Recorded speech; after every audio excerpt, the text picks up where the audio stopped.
Simple matter is there will be no charges filed in this incident. Pretty simple. There was a fight, and I have no questions that these two girls were injured in that fight, but the simple matter is it was a fight, so I'm not going to provide any sort of detailed description. A lot of you have been here before, and I've done legal analysis and a rendition of the facts, but this case is simple enough that that's what this boils down to. A fight occurred, two people were injured, but there's just not a basis to show that Mr. Zambrana committed an aggravated assault causing those injuries. And by no means am I condoning his behavior. He could have been avoided if he would have simply just driven away after not getting the service that he wanted at this Burger King. But he didn't do so, and we have to deal with the facts as they are. And there's just not a basis to file charges for this incident, and we'll go through and kind of explain a little bit more in detail, as I sometimes do, on why that is. So if you want to start the video, you'll have a copy of this exact same thing in the flash drives we just gave you, but we blocked out pretty much, I'm not mentioning the names of the juveniles here, we blocked out all the faces because some have been on TV, some have not, but this is what occurred. This is, as you can see, it's back Sunday at about 12:21 p.m. We have Mr. Zambrana pulling up to the drive-thru at the Burger King. Essentially what this amounts to is, at that point in time, he got a Coke, a Pepsi, some sort of drink, and there is stuff on the side of it, whether it be it overfilled or whatever. It went down the side of his drink, and he was not happy about that, so he sent it back.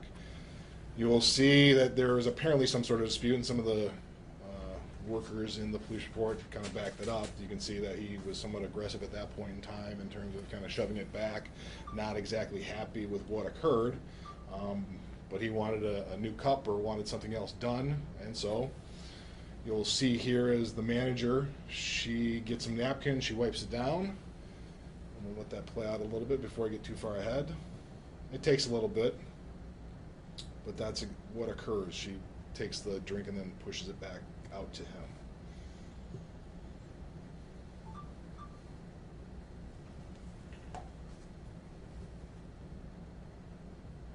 Is there audio on security? There is no audio. There is one part, there's a cell phone video that was taken, that's towards the end, you'll see there is audio there, but we've never seen, this is all just security cam. And here's the point, you can see her, she wipes it down, takes a bunch of napkins, hands it back out. For whatever reason, he is not satisfied with that. He kind of swats it down, knocks down the cup. The next video here, you will see that from the external view. Not a great view, but you can actually see the cup kind of falling, knocking it down, and the cup being left behind. It's kind of pixelated, but then you can see the cup there.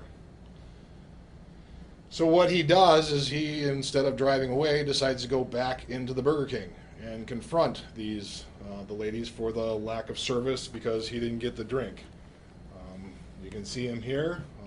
Fortunately, there was nobody else in the Burger King at this point in time, and there is quite clearly a dispute and argument. Once again, there is no audio, so we don't know exactly what it says, but he wants his drink. They don't want to serve him because of his boorish behavior, and so that's what it entails at this point in time. You will see he does come over the counter. He will come over the counter to grab a cup.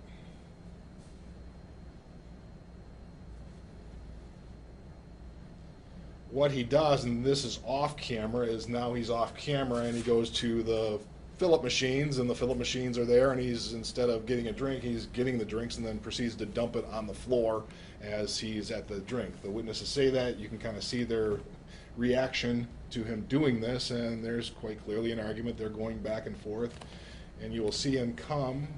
Oh, there goes my, there it is. He'll come and he'll come walking this way. You can quite clearly see him dumping the drink on the floor. It appears to be water. We didn't really go and try and analyze this, but you'll also notice that the manager's not got her own cup. You gotta stop it right here. If you want to stop it, there we go. So right now what we have here is, okay, we could probably, if this just stopped right now before anything else, we could probably charge him with creating a disturbance. He's creating a disturbance in the business. There's no, like I said, I'm not condoning, and I can just see the questions. Well, are you saying people can hop over the counter and grab cups and we're not going to do anything?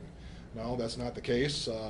We always take things in the totality of the circumstances that they are, and if we would have just stopped now, we probably would have charged him with creating a disturbance in a business. That's all we have. Now, we just had this, you just saw it, she threw iced coffee at him. She's committed an assault now. Okay, assault is simply an offensive touching.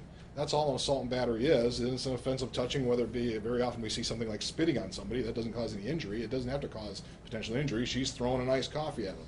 So now we have an assault by the manager, and we've got creating a disturbance, which creates all kinds of problems for us as well, because now we have a victim who is conceivably a defendant, and a defendant who's conceivably a victim, which causes all kinds of problems on our ability to put people on the stand and get to the bottom of this.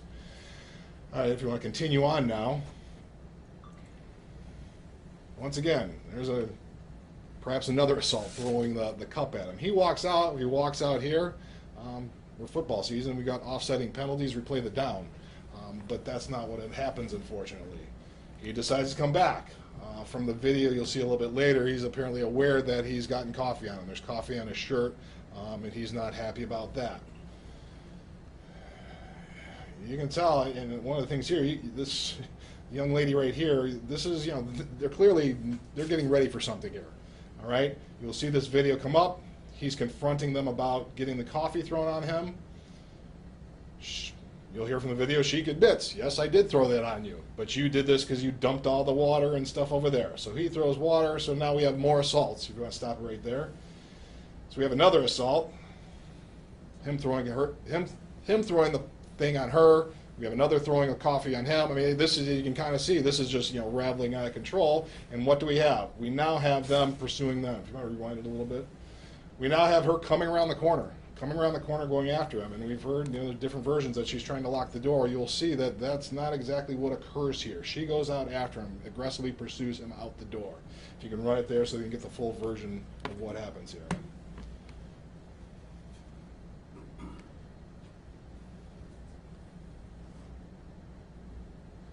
And then the fight is on. And you can see here that there's at least, I counted 6, 7 individuals in that small vestibule. The police find his shirt and his shoes there, so he says he tries to get out of it. He's got to get out of his shirt. And we'll zoom in here a little bit more, because you'll be able to see up here as he goes out. He tries to shut the door, and she goes flying through, and it almost looks like a UFC flying jump kick. At that point in time, the fight's on. When you talk about mutual combatants, this is what's going on here, and you have a number of individuals, and nobody has a good version of what exactly occurred in there. But it's a fight. It's not like somebody went at, if anything, he'd be a quote-unquote victim here because they were coming after him, but after his behavior, it's hard for us to put him as a victim. Yeah, 2 individuals clearly you can see she got slammed to the ground. So she did get slammed to the ground, but that was after her aggressive behavior. So I have no doubt that they were injured and there was a broken jaw and there were stitches, but when people engage in a fight like this, that's not an assault. That's not something we can charge. Here's the one with the audio.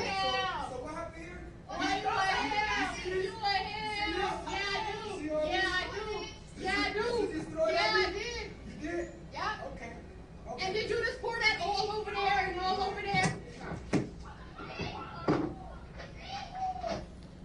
And once again, going to the whole context is that they're somehow in fear, they're somehow scared for their lives or whatever happened here. Quite frankly, from just listening to that small portion of audio, this was not something they were necessarily in fear of. They chase him out. If he's heading out the door. They're heading, they go out the door, they can lock the door after he's out. It's not like anything's going to happen. This was an aggressive pursuit. They go in there, they get injured during this fight, but there's nothing that I would charge an aggravated assault. We just can't prove that on a sufficient basis.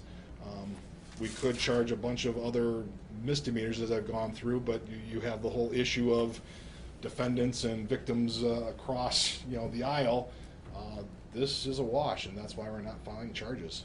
I feel bad for the family that the 2 girls were seriously injured. They incurred serious medical bills, but this is not a criminal matter. They can seek civil damages if they want, and there's a whole different standard there, but this is not something we would do criminally. So that's kind of my summation. Obviously, I'll take any questions.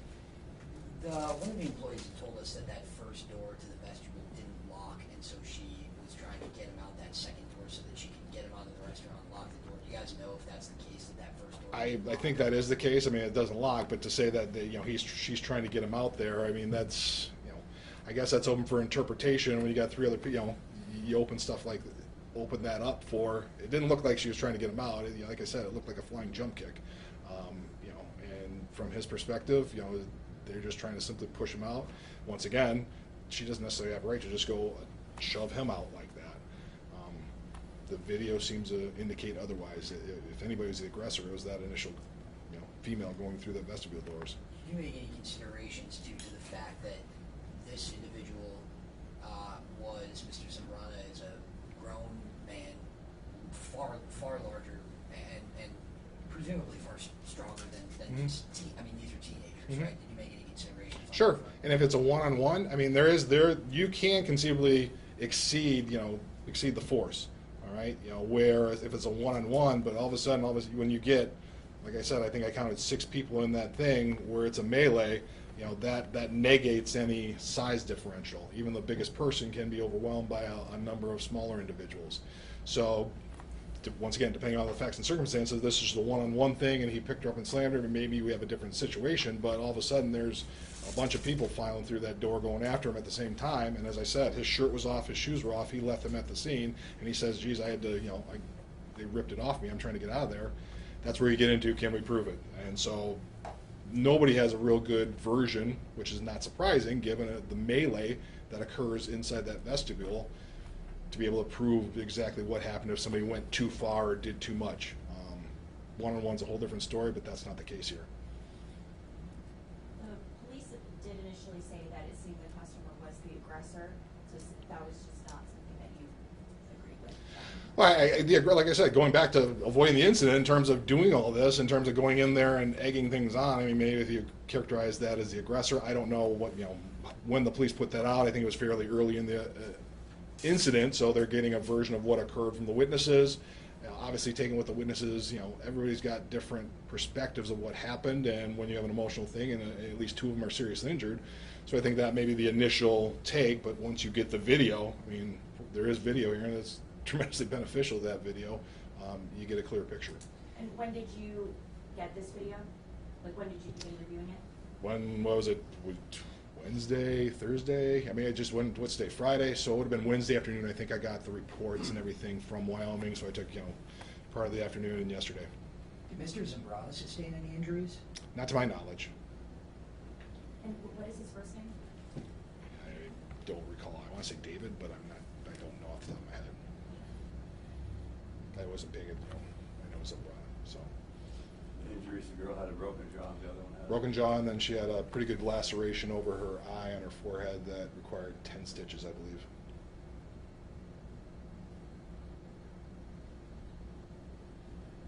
Was that a consideration too, the fact that essentially Mr. Zambrana walked away with no scratches, despite the fact that there were 5 or 6 people in there, yet we had 2 of those 5 or 6 people admitted to the hospital? Sure.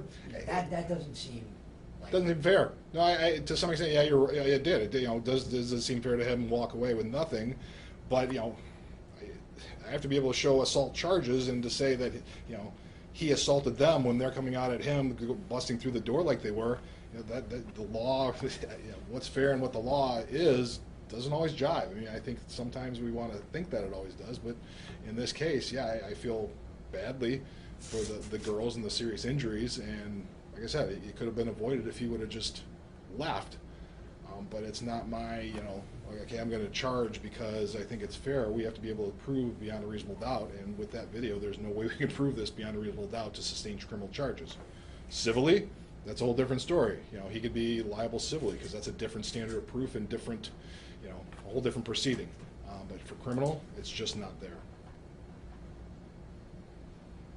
And so, I think you said that another charge was considered possibly, or like a lesser. There's a lot. We look, like I said, going through it. There's a creating a disturbance, which if it ended there with hopping over the counter and going dumping the water, you can creating a disturbance. But there's various assault and batteries for throwing coffee and throwing other objects. Those were all considered. But given when you take this as a whole to try and pin these out and pull these out and file criminal charges, it's not there. When we spoke with Juan David Zambrana and the employees, they both agreed, the incident should have just ended after the drink issue driven away. You said so yourself. Sure. I mean, you agree this could have just been avoided? Yeah, I mean, and that's, I guess, kind of a bigger picture. Some of the other cases you guys call me on in terms of the road rage incidents. I mean, it just seems like right now it just seems like there's all these kind of stupid things that are happening out in the world right now that just walk away, don't do anything, and we don't have the potential for criminal charges. B, we have 2 girls that are seriously injured now, and it just, people need to take a step back. And I don't know if we're still dealing with COVID or just society. I mean, that's probably bigger questions for somebody else. But I just seem to see that we're dealing with stuff like this that just should be avoided. And it's coming on my desk and desks of prosecutors across the state. But, yeah, and again, I know, I understand where this is all coming from, but, when we say walk away, don't do it, he didn't do that, but he's still out there free today. Yep. Hey, yeah, I mean, that's out there free, but that's, once again, it's not I can't just do things because, the Crusader, because what's right and we're going to do this. I'm bound by the law, and what the law says is, he's got to be somewhat the aggressor. He's the one committing an assault, and based on that, pouring pop down and creating a mess on the floor isn't an aggravated assault, and that's, the facts just do not support charging him with an aggravated assault. Anything else? Okay, thank you.